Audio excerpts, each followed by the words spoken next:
به نام خدایی که جان آفرید، سخن گفتن اندر زبان آفرید. اما بعد، السلام علیکم و رحمت الله تعالی و برکاته. پدران و مادران علی قدر و برادران و خواهران اهل اسلام من، بنده امروز خواستم برای شمایان یک قصه کوتاه درباره رضای والدین با خواهش یک برادر اهل اسلام که با واسطه تلفن موبایلی با ما زنگ زده آید این موضوع خواهش کرده بود. نقل و الهی اگر در وقت گفتن این حکایت به خطا راحتی هم الله تبارک و تعالی مرا مغفرت کند و از همه شمایان معذرت میخواهم.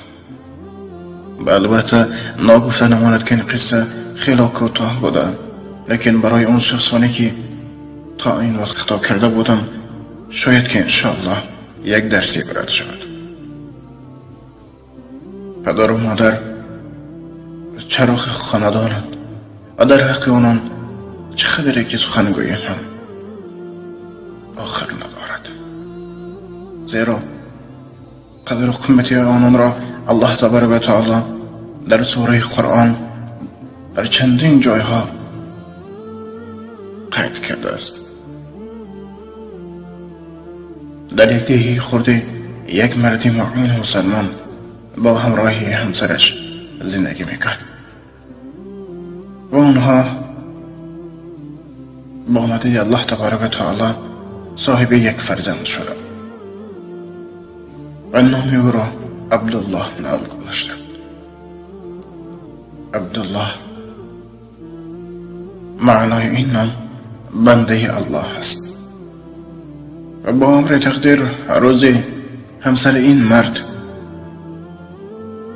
با بیماری سرطان وفات می کند و اون مرد اون پسری یکتای خود را هم پدر و هم مادر شده به وی می رساند و از برای این فرزندش حتی دیگر خاندار هم نمی شود، یعنی دیگر همسر هم نمی گیرد، چون فکر میکرد که اگر همسر دیگر گیرم به این پسری من مثل مادر اصلی مهر نمیدهد.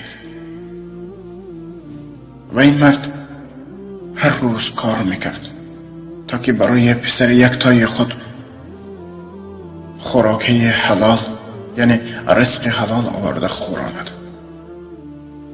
و با همین این مرد اون پسر را به سین مکتب خانه به وی رساند و با همین بعد چند سال این پسر مرد یعنی عبدالله مکتب را نیز ختم کرد و اون مرد باز یک چند سال دیگر کار کرده این پسر یکتای خود را به یک دانشگاه عالیه سپارید و این پسر در ساحه تکنولوژی، یعنی که کامپیوتر شناسی و پروگرامیستی، با دیپلم عالی تحصیل را به اتمام میرساند و بعد ختم دانشگاه پسر یکتای این مرد را به خارج مملکت برای کار روان میکنند و این مرد پیرانسال در خانه تنها میماند. لیکن اون پسر یکتای این مرد در مملکت خارجه عائله دار شده، پدری خود را از خاطر میبرد.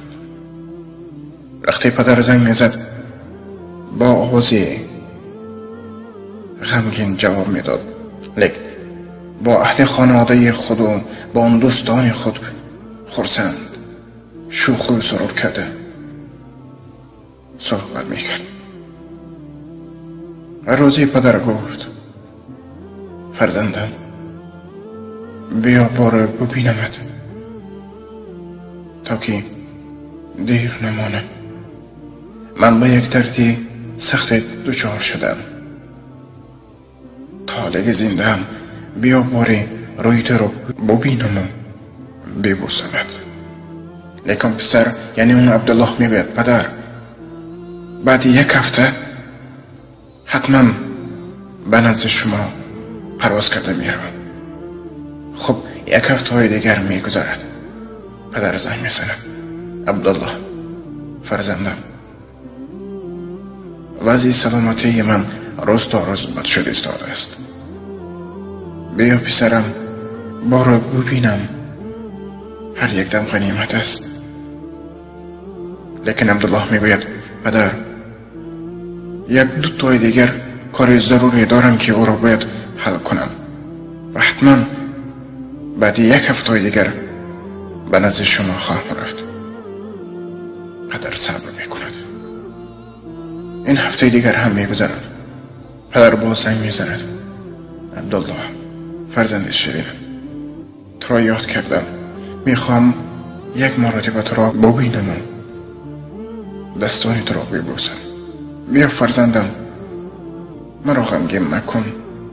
عبدالله میگوید پدر، اینجا همکارانی از دیگر دولت آمدند و میخواند که با من 1 حجت مهمی را امضا گذاری کنم.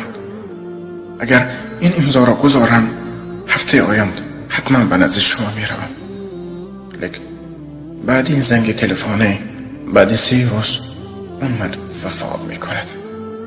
و این عبدالله از برای اونه که مهر و محبت را به دنیا داده بود از همه کار میافتد. یعنی او را از تمام کار خارج میکنند و سرسام و سرگردان به وطن میآید و بعد میفهمد که پدرش بعد زنگ آخرانی آنها، یعنی بعد 3 روز زنگ آنها، جان را به حق سپارده بود. این عبدالله گمراه گریه و ناله زیاد میکند، لیکن از این هیچ فایده نیست. برادران و خواهران اهل اسلام، به حرمت خداوند رضاکی والدین را به دست آرین و از برای مال و دنیا از پدر و مادر خود دور مشوین و از حال اونها همیشه خبر گرفته دعای خیر اونها را گیرین، زیرا در حدیثی آمده است از اون فرزندی که پدر و مادرش رضا باشد در جنت برای اون فرزند گشاده است، و از اون فرزندی که پدر و مادر نارضا باشد وای بر حال اون فرزند که فقط جهنم او را انتظار است. برادران و خواهران اهل اسلام من، اگر در خطه زندگی پدر و مادر شما با آنها سخنی خطا گفته باشند و یک الحال آنها در حیات نباشند، در حق آنها دعای خیر کنین و اگر از آنها به کسی قرض مانده باشد آنها را به صاحبش سپارین و دوستان آنها را و برادر و خواهران آنها را همیشه عزت و احترام کنین. برادران و خواهران اهل اسلام من، به حرمت خداوند در این دنیای 2 روزه که ما همه بنده گناهکار و عاجزیم، به رحمت الله تعالی امیدواریم. پس بیایید به قدر پدر و مادر رسیده دست دعای خیر آنها را گرفته عزت و احترام آن را در جایش گذاریم. و آخر دعوانا الحمدلله رب العالمین. السلام علیکم و رحمت الله تعالی و برکاته. با احترام دوست و برادر شما امید رحمت. الهی الله تبارک و تعالی پدر و مادر هر یک ما و شما را در پناه خود نگه دارد و اون شخصانی که پدر و مادر ندارند، یعنی وفات کرده باشند، پدر و مادر آنها را الله تبارک و تعالی غریق رحمت شایسته جنتش گرداند. آمین یا رب العالمین.